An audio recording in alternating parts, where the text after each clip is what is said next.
ওকে, আমরা আজকে সপ্তাহ 2 এর 4 নম্বর ক্লাসে আছি। হ্যাঁ, আজকে আমাদের ক্লাসের টপিক হচ্ছে ফুটিং এস্টিমেশন। আমরা প্রথমেই আমাদের এই ক্লাসে আমরা কি কি শিখবো এটা একটু ওভারভিউ করে নেই।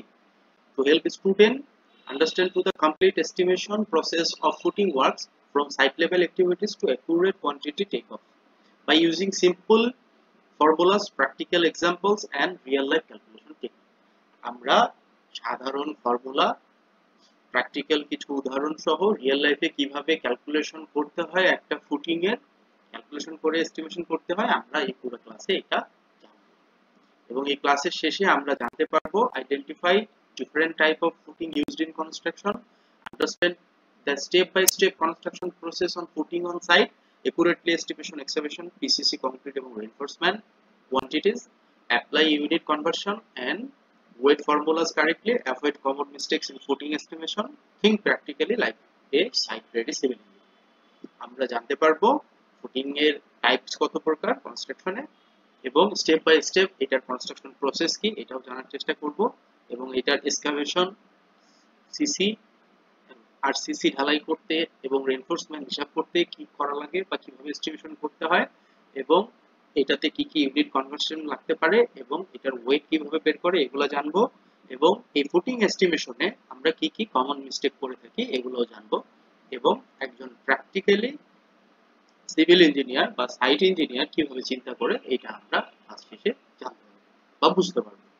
আমরা প্রথমেই যদি ফুটিং এর ইন্ট্রোডাকশনটা দেখি তাহলে footing is a crucial component of a building foundation system.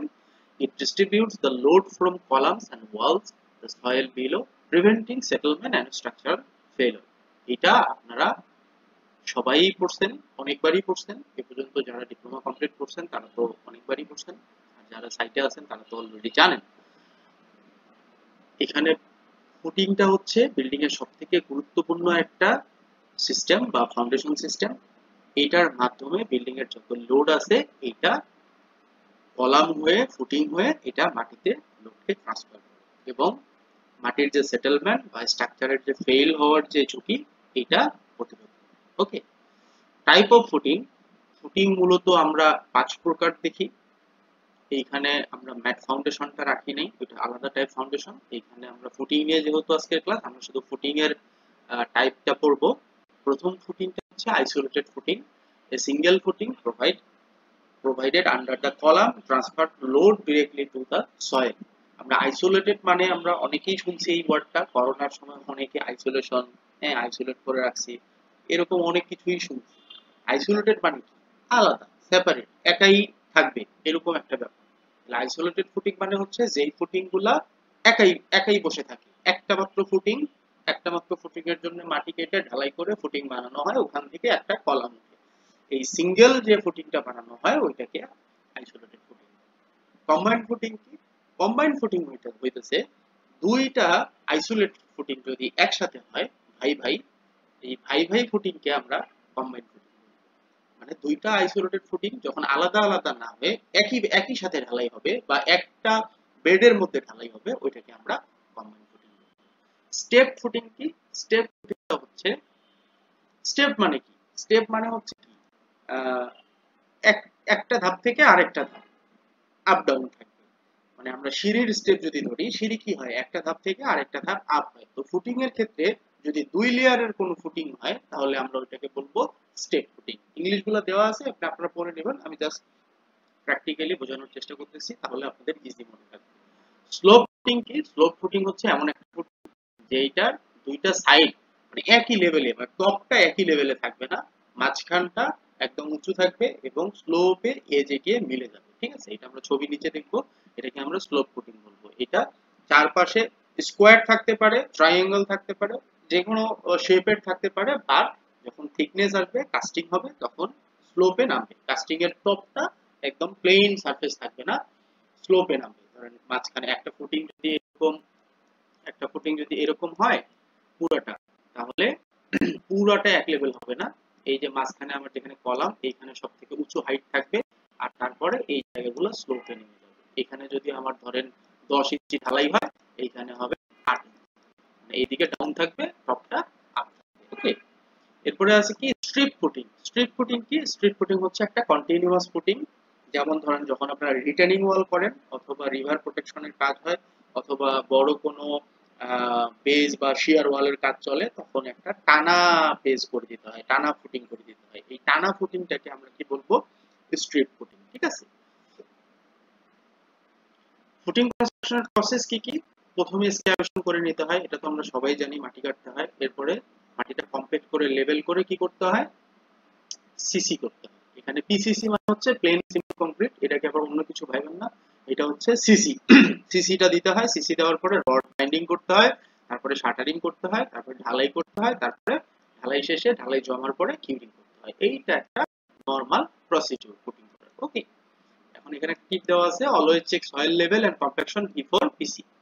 PCC মানে কংক্রিট কাস্টিং করার আগে আপনার যে লেভেল ড্রয়িং এ বলা আছে, আপনার যে লেভেল এবং যে কম্প্যাকশন, এই আমি যে সিসি করব ফুটিং এ, ওই ফুটিং এর সিসি করার আগে কম্প্যাকশনটা ঠিকঠাক হয়েছে কিনা এটা ভালো করে খেয়াল করতে হবে।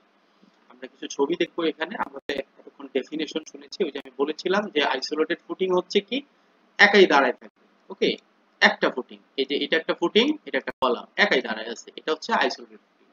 আর আইসোলেটেড স্টেপ ফুটিং কোনটা? এই যে এই দুই ধাপ, দুইটা লেয়ারে, আমি যে বলছিলাম দুইটা লেয়ারে যেটা থাকবে ওইটাকে আমরা বলবো কি? Step footing. আর যেটা আইসোলেটেড স্লোপ ফুটিং কি? এই যে স্লোপ আছে এখানে, যে পরিষ্কার বোঝা যাচ্ছে যে এই অংশটুকু উঁচুতে আছে আর এটা স্লোপে নেমে এটা ডাউন আছে। ওকে, পুরা পুরা ফুটিং এর এরিয়াটা একই লেভেলে থাকবে না, এই কলামের গোড়া দিয়ে থাকবে উঁচুতে। আর এটা নরমালি সব জায়গায় আপনারা দেখে থাকবেন, হয়তো খেয়াল করলেই চোখে পড়বে যে এই স্লোপ ফুটিংটা সচরাচর বহুল ব্যবহৃত হয়, কারণ এই স্লোপ ফুটিং এ লোড ট্রান্সফারটা ইজি হয় এবং স্মুথ হয়, যেগুলো অন্য ফুটিং এর ক্ষেত্রে হয় না। আর এই যে স্ট্রিপ ফুটিং যেটা আমি বলছিলাম যে কন্টিনিউয়াস যাবে, সেটা হচ্ছে স্ট্রিপ ফুটিং।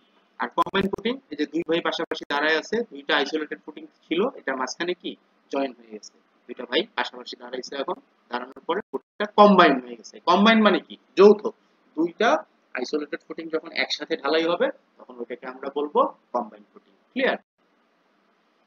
আর ম্যাট ফাউন্ডেশন মানে পুরো ফাউন্ডেশনে যখন ঢালাই করব তখন আমরা এটাকে ম্যাট ফাউন্ডেশন বলবো। ম্যাট ফাউন্ডেশন নিয়ে আলাদা ক্লাস হবে, আলাদা লেকচার হবে, এইজন্য আমরা এটাকে আমরা ডিটেইলসে যাচ্ছি।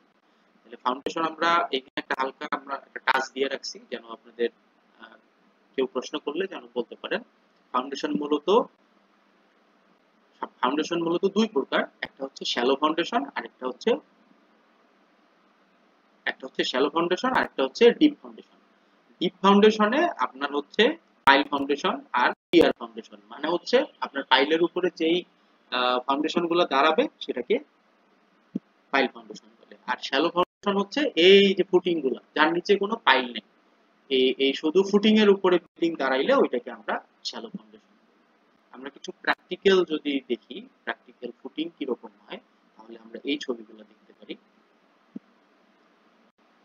যে এটা আইসোলেটেড ফুটিং এর ড্রয়িং এরকম হবে দেখতে, কিন্তু বাস্তবে দেখতে এরকম। সাইট, যারা একদমই সাইট চালান নাই এখন পর্যন্ত, তাদের জন্য আমি এই ছবিগুলো ইনক্লুড করেছি, তারা যেন ভিজুয়ালি দেখতে মানে তারা ইমাজিন করতে পারে যে কিরকম হয় আইসোলেটেড ফুটিংটা, বাস্তবে কাজ করতে গেলে এরকম হয়। এরপরে আপনার কম্বাইন ফুটিংটা এরকম হয়, ড্রয়িং এ থাকবে এরকম, আর সাইটে কাজ করার পরে এরকম হবে। ওকে, এরপরে আপনার স্টেপ ফুটিং এরকম, ড্রয়িং এ থাকবে এরকম, এই যে এরকম ড্রয়িং এ থাকবে, আর কাজ করার পরে হবে এরকম। এই যে বেসিক্যালি এই ড্রয়িংটা হচ্ছে এইটা। ঠিক আছে, এরকম কন্টিনিউয়াস। আর এটা হচ্ছে কি স্লোপ ফুটিং, এই যে স্লোপ হয়ে গেছে, এই যে এই জায়গাটা উঁচুতে আছে, এই জায়গাটা উঁচুতে আছে, স্লোপ হয়ে নিচে নেমে গেছে, এটা হচ্ছে স্লোপ। আর আপনার হচ্ছে স্ট্রিপ ফুটিং যেটা কন্টিনিউয়াস, এটা হচ্ছে এই যে কন্টিনিউয়াস, এই যে নিচে একটা গেছে ফুটিং, এই যে নিচ দিয়ে এই বলের নিচ দিয়ে একটা ফুটিং চলে গেছে, এটা এইটা হচ্ছে স্ট্রিপ ফুটিং এর একটা এক্সাম্পল।